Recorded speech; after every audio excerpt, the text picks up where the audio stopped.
कहानी की शुरुआत में हमें एक फैमिली को दिखाया जाता है जो हंसी खुशी अपनी जिंदगी गुजार रहे होते हैं, लेकिन उन्हें पता नहीं था कि कुछ ही मिनट बाद उनके साथ कुछ ऐसा होने वाला है जिसके बारे में सोचने से भी डर लगता है। जब पति पत्नी अपने बातचीत में मसरूफ थे, तभी अचानक उन्हें बाहर से लोगों की चीखने चिल्लाने की आवाजें सुनाई देने लगती हैं। जब वो दोनों घर से बाहर निकले तो उन्होंने देखा कि बाहर लोगों के बीच हलचल मची हुई है। लोग अपने अपने घरों को छोड़कर भाग रहे थे, जैसे कुछ बड़ा होने जा रहा हो। जेसन और बेथ ने देखा कि हमारे पड़ोसी भी घबराए हुए जल्दी जल्दी अपना घर खाली कर रहे हैं। जेसन ने पड़ोसी से पूछा कि आखिर वजह क्या है, तुम लोग क्यों घर छोड़कर जा रहे हो?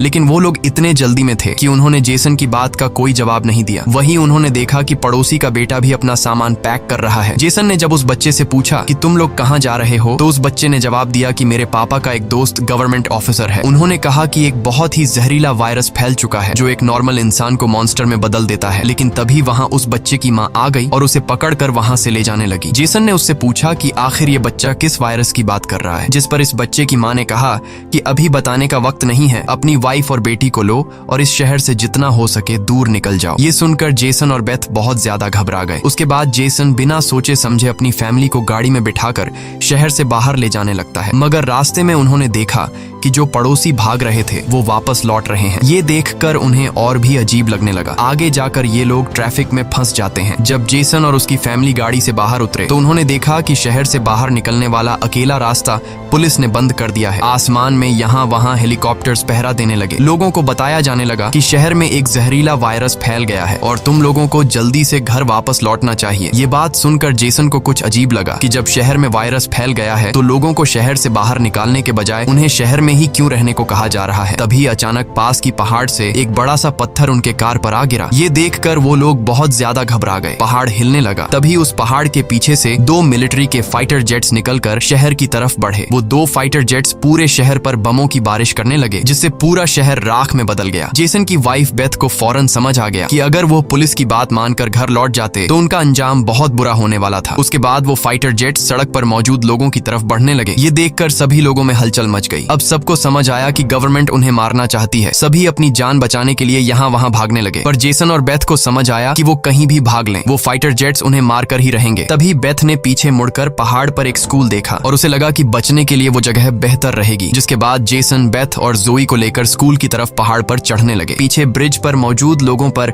फाइटर जेट्स बम गिराने लगे। ये तीनों तेजी से दौड़ते हुए स्कूल तक पहुंच जाते हैं और खुशकिस्मती से वहां उन्हें एक टनल मिल जाता है और बम धमाके से कुछ ही सेकंड पहले वो जल्दी से उस टनल में घुस जाते हैं। जैसे ही बंकर का दरवाजा बंद हुआ, ऊपर एक जोरदार धमाका हुआ, लेकिन खुशकिस्मती से ये लोग बंकर के नीचे थे और इनकी जान बच गई। मगर इनके लिए हैरानी की बात ये थी कि आखिर ये कौन सा वायरस था कि गवर्नमेंट को शहर के सभी लोगों को मारना पड़ा। वो लोग कुछ भी नहीं समझ पा रहे थे। बस उन्हें ये पता चल चुका था कि अगर जिंदा रहना है तो चुपचाप बंकर में जिंदगी गुजारो। लेकिन इनके लिए परेशानी की बात ये थी कि आखिर ये लोग यहाँ कब तक जिंदगी गुजारेंगे और उन्हें पेट भरने के लिए खाने पीने का क्या करना होगा। अच्छी बात ये थी कि वहाँ ढेर सारा एक्सपायरी खाना रखा हुआ था जो 3 लोगों के लिए काफी लंबे समय तक चल सकता था। जेसन की वाइफ बेथ बहुत ज्यादा परेशान थी। वह अपनी बेटी जोई के बारे में सोचने लगती है कि अगर ये बीमार हो गई तब इसका क्या करेंगे। और बेथ दरवाजा बंद करते समय उसका हाथ भी लग गया था, जिसमें काफी गहरी चोट आई थी। वो दोनों इस बात को लेकर भी घबरा रहे थे कि कहीं इस जहरीले वायरस ने उनकी बॉडी पर भी अटैक न कर लिया हो। मगर अभी ये सोचने का वक्त नहीं था। उन्हें अब इस बंकर को सेफ बनाना था ताकि ऊपर बंकर का दरवाजा कोई खोल न सके। जेसन ने लोहे की जंजीर से बंकर का दरवाजा मजबूती से बंद कर दिया और तय किया कि अब उन्हें यहीं पर छिपकर जिंदगी गुजारनी है। लेकिन जमीन के नीचे रहने का जीवन आसान नहीं था। हर दिन वही एक जैसा खाना, पीने के लिए कीचड़ से भरा हुआ पानी और खाली समय में वह ताश खेलते। बाहर की दुनिया से उनका पूरी तरह से कनेक्शन कट चुका था। कई दिनों तक यहाँ रहने के बाद वो लोग बहुत ज्यादा इस बंकर में तंग हो चुके थे। लेकिन वो क्या करते? अगर ऊपर जाते तो उनकी जान नहीं बच पाती। इस जीवन ने जेसन के परिवार को मानो इस दुनिया के अंत का एहसास दिलाया। जोई ने अपने पापा से पूछा, पापा हम यहाँ कब तक रहेंगे? जेसन के पास इस बात का कोई जवाब नहीं था। उसने अपनी बेटी से बस यही कहा, जब बाहर वायरस चला जाएगा तभी हम बाहर जाएंगे। वो अपनी बेटी की आंखों पर उंगलियां रखकर बाहर की दुनिया उससे इमेजिन करवाता है। इस तरह से दिन गुजरते गए और फिर महीने। उन्हें नहीं पता था कि बाहर निकलने के इंतजार में उन्हें यहाँ इस बंकर में 300 से भी ज्यादा दिन गुजर चुके हैं। जोई अपनी माँ की बनाई हुई पेरिस्कोप से बाहर की दुनिया को देखती है है। बाहर चारों ओर बस तबाही का मंजर नजर आ रहा था, जैसे ये पूरी दुनिया जलकर राख हो गई हो। वहाँ किसी भी इंसान का नामो निशान तक नहीं था। ये सब देखकर उस छोटी बच्ची को लगने लगा कि शायद हम इस दुनिया के आखिरी बचे हुए लोग हैं। माँ ने उसे दिलासा दिया कि तुम ऐसा मत सोचो, शायद तुम्हारे दोस्त भी हमारी तरह कहीं छुपे हुए हों। अब रात हो चुकी थी और डिनर का समय हो चुका था। उनके पास अब खाना भी कम बचा हुआ था, इसीलिए वो तीनों थोड़ा सा खाना खाकर काम चला रहे थे। लेकिन आज जोए की जिद पर उसे पूरा एक कैन का डिब्बा दिया गया। जोए ने जब टिन का डिब्बा खोला तो उसने देखा कि टिन का डिब्बा अंदर से खाली है। इस डिब्बे के पीछे की तरफ एक छोटा सा छेद था, शायद कोई चीज इसमें से खाना चुरा गई थी। बेथ ने सारी बची हुई डिब्बों की जांच की तो पता लगा कि पूरे 12 डिब्बे खाली थे। ये देखकर वो बहुत ज्यादा परेशान हुए, क्योंकि ये तो उनके 2 हफ्तों का राशन था। बेथ ने वेंटिलेशन जाली की तरफ देखा और अंदाजा लगाया कि शायद कोई चूहा अंदर आकर खाना ले गया। बेथ ने कहा कि अगर ये चूहा है तो इसे जल्द मारना पड़ेगा, नहीं तो ये हमारा सारा खाना बर्बाद कर देगा। बेटी के उदास चेहरे को देख जेसन ने उसे दिलासा दिया कि छोटी छोटी बातों से परेशान मत हो, अगर खाना खत्म हो भी गया तो मैं ऊपर जाकर कुछ सामान ले आऊंगा। अगले दिन जब जोई अपनी माँ के साथ ब्लॉक्स में खेल रही थी तभी पीछे से हल्की सी आवाज आई। जोई ने जब पीछे मुड़कर देखा तो एक चूहा फिर से टिन फूड चुराने घुस आया था। इससे पहले कि वो चूहा भाग जाता, जोई ने फौरन अपने पेरेंट्स को बुलाया। आज उन्हें इस चूहे को हर हाल में मारना था। जेसन गुस्से में चाकू निकालकर उसे टुकड़े टुकड़े करने के लिए आगे बढ़ा, लेकिन वो छोटा सा चूहा बहुत तेज निकला। वो जेसन के वार से खुद को बचाते हुए निकल भागा और टेबल पर रखी लालटीन को भी गिरा दिया। जैसे ही वो अपने बिल में घुसने वाला था तभी बेथ ने अचानक झपटा मारा और चूहे को मार दिया। वो सब चूहे को मारने की खुशी मना रहे थे कि दूसरी तरफ लालटीन के गिरने से धीरे धीरे आग बढ़ने लगी। जेसन दौड़कर उस लालटेन को बंद करने लगा, लेकिन वो लालटेन बहुत गर्म था, जिससे जेसन का हाथ जल गया और लालटीन का शीशा फटने पर पूरे टेबल में आग लग गई। बेथ ने पर्दा फाड़कर आग बुझाने की कोशिश की। जेसन ने नल से आधी बाल्टी पानी निकालकर उस आग पर डाला। जैसे तैसे करके उन दोनों ने उस आग को बुझा लिया, लेकिन खतरा अभी टला नहीं, बल्कि अब उनके लिए और भी मुश्किल बढ़ने वाली थी, क्योंकि आग तो वो लोग बुझा चुके थे, मगर आग से निकलने वाले धुएं ने पूरे बंकर को धुएं से भर दिया था और वह धुआं धीरे धीरे वेंटिलेशन जाली से ऊपर की तरफ निकल रहा था। ये देखकर वो सब घबरा गए, क्योंकि ये धुआं उनका वहां होने का ठिकाना जाहिर कर रहा था। अब सब लोग सांस रोककर बैठे थे। जेसन ने कहा कि शायद रात का अंधेरा धुएं को छुपा लेगा और किसी को हमारे ठिकाने के बारे में पता नहीं चल पाएगा। वो तीनों डर के साए में पूरी रात जागते रहे। अगली सुबह उन्होंने खुद के तसल्ली के लिए पेरिस्कोप से बाहर झांक कर देखा तो उनके पैरों तले जमीन खिसक गई। उन्होंने देखा कि बाहर तो पूरा धुएं का गुबार उठा हुआ था। ये देखकर उन लोगों की बेचैनी बढ़ने लगी। उन्हें पूरा यकीन हो गया था कि उनके ठिकाने का राज खुल चुका है। तभी बीत ने कहा कि अगर धुआं उठा है तो उस पास राख भी जमा हुआ होगा, जिसकी जांचबीन करते हुए हमारे ठिकाने का पता चल सकता है। इसीलिए अब हमें राख की सफाई करनी होगी। जिसके बाद पति पत्नी ने बाहर जाकर सफाई करने का फैसला किया। जाने से पहले जेसन ने अपनी बेटी जोए से कहा कि जोए, मुझे प्रॉमिस करो कि बाहर से चाहे तुम्हें आवाज आए या फिर कुछ भी हो जाए, बस तुम्हें बाहर नहीं निकलना है। बेटी से वादा लेने के बाद उन्होंने दरवाजे की जंजीर खोली, बाहर की आवाजों को ध्यान से सुना और जब यकीन हुआ कि बाहर कोई भी नहीं है तब दोनों ने मिलकर बंकर का दरवाजा खोला और बाहर निकल गए। अब उनकी बेटी अकेली अंदर रह गई। वो अपने पेरेंट्स का इंतजार कर रही थी, लेकिन बहुत देर तक इंतजार करने के बाद भी जब उसके माता पिता वापस नहीं आए तो उसने स्टूल पर चढ़कर दूरबीन से बाहर के हालात देखने लगी। जल्द ही उसने देखा कि उसके माता पिता बंकर के दरवाजे को छुपाने की कोशिश कर रहे थे, लेकिन तभी जोए ने कुछ ऐसा देखा जिससे उसकी सांसें गले में अटक गईं। उसने देखा कि दूर जंगल में एक काली परछाई तेजी से उनकी तरफ बढ़ रही है। बच्ची ने जोर से चिल्लाकर पापा को पीछे देखने को कहा, लेकिन दूरी बहुत ज्यादा थी। उसके माता पिता सुन ही नहीं पाए। घबराहट में बच्ची अपने डर को भूल गई और सीढ़ी पर चढ़कर बंकर से बाहर निकल आई। बाहर आते ही उसे एहसास हुआ कि उसके माता पिता अब वहां नहीं थे। बच्ची ने बेचैनी में जोर जोर से अपने माता पिता को पुकारना शुरू किया। तभी पीछे से अचानक उसका मुंह किसी ने दबोच लिया। ये कोई और नहीं बल्कि उसकी माँ थी। कुछ सेकंड्स बाद एक जंगली हिरण का झुंड तेजी से वहां से गुजरा। हालांकि वो तीनों बाल बाल बचे, लेकिन बीत का डर और ज्यादा बढ़ने लगा। इन हिरणों का इस तरह भागना जरूर किसी खतरनाक चीज से बचने की कोशिश थी। सबको खतरे का अंदाजा हुआ और वो तेजी से वापस बंकर की तरफ भागे और बंकर के अंदर घुस गए। जेसन ने लकड़ी की पट्टियों से बंकर का दरवाजा बंद किया और लोहे की जंजीर से उसे कसकर बांध लिया और सबको बिल्कुल खामोश रहने का कहा। तभी उन्होंने ऊपर से कदमों की धीमी आहट सुनी। ऐसा लग रहा था कि जैसे कोई बंकर के दरवाजे की तरफ आ रहा हो। वो कई मिनटों तक लगातार बंकर के ऊपर इधर उधर घूम रहा था। ये तीनों आहिस्ता कदमों से बंकर के दरवाजे से हटकर आगे की तरफ जाने लगे और शायद अब तक ऊपर जो भी था उसे भनक नहीं लगी थी कि नीचे बंकर में कोई है। डर के मारे जोए रोने लगी। बीत उसे चुप कराती है और कहती है कि अगर आवाज बाहर तक गई तो सब खत्म हो जाए। जाएगा। वो तीनों धीरे धीरे बंकर के दरवाजे से काफी आगे बढ़ चुके थे। वो बंकर के दरवाजे से इसलिए आगे बढ़ रहे थे कि अगर कोई ऊपर से बंकर का दरवाजा खोल भी दे तो नीचे उसे हम नजर नहीं आए। लेकिन तभी जोई ने जो गुड़िया हाथ में उठाई थी उसकी रस्सी एक स्क्रू में फंस गई। वह स्क्रू धीरे धीरे ढीला होने लगा। ये देखकर जेसन और बीत की सांसें अटक गई, क्योंकि वह रस्सी गुड़िया में लगी आवाज के स्विच से जुड़ी थी। इससे पहले कि वह कुछ कर पाते, वह स्क्रू एक झटके से निकल गया और उसी पल तेजी से गुड़िया के अंदर से आवाजें आने लगी। जेसन ने फौरन उस गुड़िया को चीर डाला और उसके अंदर स्पीकर को तोड़ दिया। लेकिन अब बहुत देर हो चुकी थी। ऊपर जो चीज उनका पीछा कर रही थी उससे उनकी भनक लग चुकी थी। अचानक ऊपर से जोर की टक्कर की आवाज आई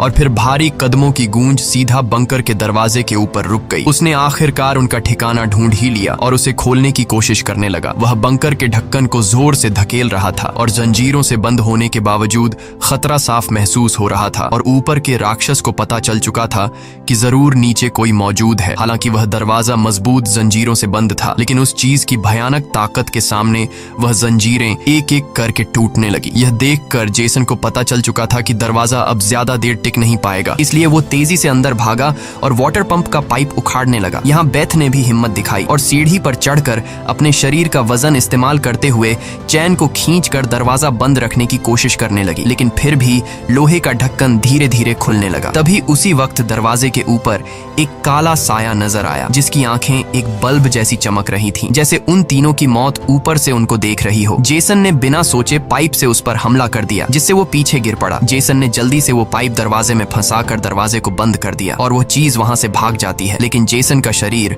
अब भी बुरी तरह कांप रहा था। वह कभी सोच भी नहीं सकता था कि बाहर की दुनिया में न सिर्फ बेरहम सोल्जर्स थे, बल्कि खतरनाक राक्षस भी घूम रहे थे। वह पूरा परिवार सीढ़ियों के पास मायूस बैठ जाता है, क्योंकि अब उनका ठिकाना उजागर हो चुका था। अब किसी भी वक्त उन पर हमला हो सकता था और उन्हें इस बात का अंदाजा भी हो चुका था कि इस बार तो एक आया था, लेकिन अगली बार जब वो आएंगे तो उनकी तादाद काफी ज्यादा होगी और हम उनके सामने कुछ नहीं कर पाएंगे। थोड़ी देर बाद अचानक अलमारी हिलने लगी। जेसन और बेथ समझ गए कि उसने अपने बाकी साथियों को भी बुला लिया है। ऊपर से तेज कदमों की आवाजें सुनाई देने लगी, मानो हजारों जीव उनके सिर पर दौड़ रहे हों। फिर वह सभी बंकर के दरवाजे पर इकट्ठा हो गए। उनके डर से नीचे जेसन, बेथ और जोए कांप रहे थे। तभी उन्होंने अचानक एक जबरदस्त हमला शुरू कर दिया। इस बार की ताकत पहले से कहीं ज्यादा थी। मजबूत लोहे का दरवाजा टूटकर नीचे गिरा और बंकर के दरवाजे पर ढेर सारी आंखें चमकने लगी, जिसे वह लोग डर के मारे पीछे की तरफ भागने लगे। लेकिन वह राक्षस भी उनके पीछे चलते आ रहे थे। बेथ ने अपनी तेल की लैंप फेंक दी और उनके और अपने बीच पर्दे में आग लगा दी और अलमारी को पकड़कर दोनों ने उनके बीच रास्ते को ब्लॉक कर दिया। वह सभी तेजी से बंकर के अंदर की तरफ भागने लगे, पर वह लोग जानते थे कि यह सब उन्हें ज्यादा देर नहीं रोक सकते। उनके पास अब बचने का कोई रास्ता नहीं था। तभी बच्ची को जमीन की ओर खुलने वाला एक वेंटिलेशन दिखाई दिया। जेसन ने ताकत से उसे तोड़ा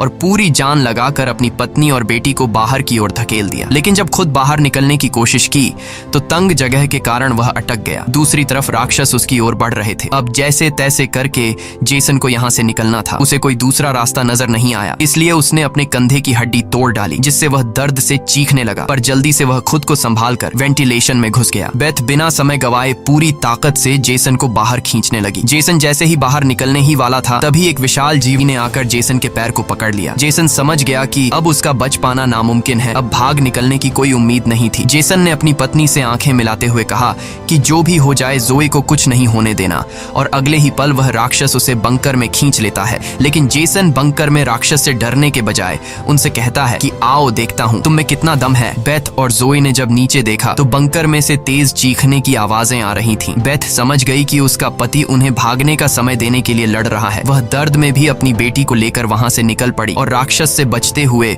वह काफी दूर आए। लेकिन भागते भागते उन्हें कुछ अजीब महसूस हुआ। उन्होंने देखा कि जो हाईवे बाहर की दुनिया तक खुलता था, अब वहां ऊंची दीवार खड़ी थी, यानी अब इस शहर से कोई भी बाहर नहीं निकल सकता है। तभी वहां हेलीकॉप्टर दूर से उड़ता हुआ आया। जब बेथ ने पीछे मुड़कर देखा तो वह एक आर्मी हेलीकॉप्टर था। वह हेलीकॉप्टर तेजी से उनके पास आकर उन पर अपनी तेज स्पॉटलाइट चमकाई। ये दोनों जैसे ही वहां से भागने वाले थे, तभी ऊपर से उन पर एक बड़ा जाल आ गिरा, जिसमें ये दोनों फंस गए। वह दोनों हर एक संभव तरीके से जाल से खुद को छुड़ाने की कोशिश करने लगी, लेकिन जाल ने इन दोनों को बुरी तरह से जकड़ लिया था। बेथ ने जाल की जाली के बीच से देखा कि कुछ हरी आंखों वाले काले साए उनके पास आ रहे हैं। तभी यहाँ हमें कहानी का असल राज मालूम हुआ। ये जो बंदूक थामे पीली आंखों वाले लोग, जिसे हम राक्षस समझ रहे थे, ये असल में कोई एलियन या फिर वायरस से इन्फेक्टेड लोग नहीं थे, बल्कि ये तो मिलिट्री के सोल्जर्स थे जो गैस मास्क और नाइट विजन ग्लासेस लगाए हुए थे, वही आंखें जिसकी पीली चमक उन्हें किसी दूसरी दुनिया का दिखा रही थी। लेकिन सवाल आता है कि आखिर आर्मी वाले इन लोगों के जान के दुश्मन क्यों बने हुए थे। ये सारा राज आपको आगे की थोड़ी सी बची हुई स्टोरी में मालूम पड़ जाएगा। अब बेथ और जोए दोनों इन सोल्जर्स के कंट्रोल में थे। इनमें से एक सोल्जर ने एक बड़ी सी इंजेक्शन निकाली और दोनों के गले में बारी बारी से चुभा दी। जब इनके ब्लड को टेस्ट किया गया तो पता लगा कि ये दोनों भी जहरीले वायरस से इन्फेक्टेड हैं, जिसका मतलब कि ये दोनों इस धरती के लिए एक खतरा हैं, यानी अब इन्हें मार दिया जाएगा। असल में जब वायरस पहली बार फैला था तभी इस छोटे से शहर के कई लोग इसकी चपेट में आ चुके थे। ये वायरस हवा से फैलता था और ये वायरस एक इंसान से दूसरे इंसान को बहुत ही जल्दी लग जाता। इन्फेक्टेड लोग खुद भी नहीं जानते थे कि वो बीमार हैं और गवर्नमेंट के पास इस वायरस को रोकने का कोई एंटीडोट नहीं था। इन्फेक्टेड लोगों को मारने के अलावा गवर्नमेंट के पास दूसरा कोई रास्ता नहीं था। बेथ रो रो कर कहती है कि प्लीज मेरी बच्ची को जाने दो। जब बेथ ने देखा कि ये सोल्जर्स उसकी छोटी बेटी को भी नहीं छोड़ने वाले तो वो पूरी तरह गुस्से में आ गई। उसके चेहरे पर काले निशान उभरने लगे, लेकिन इससे पहले कि वो कुछ कर पाती एक सोल्जर की गर्दन से खून का फव्वारा फूट पड़ा। वो कोई और नहीं बल्कि मौत से लौट कर आया जेसन था। दरअसल बंकर में जेसन मरा नहीं बल्कि वहां वो खुद पर कंट्रोल खोकर वहां सभी सोल्जर्स को मार डाला। उस वक्त वो बहुत ज्यादा गुस्से में था। चेहरे पर काले निशान और आंखें गुस्से से लाल थीं और उसके जिस्म की ताकत कई गुना बढ़ चुकी थी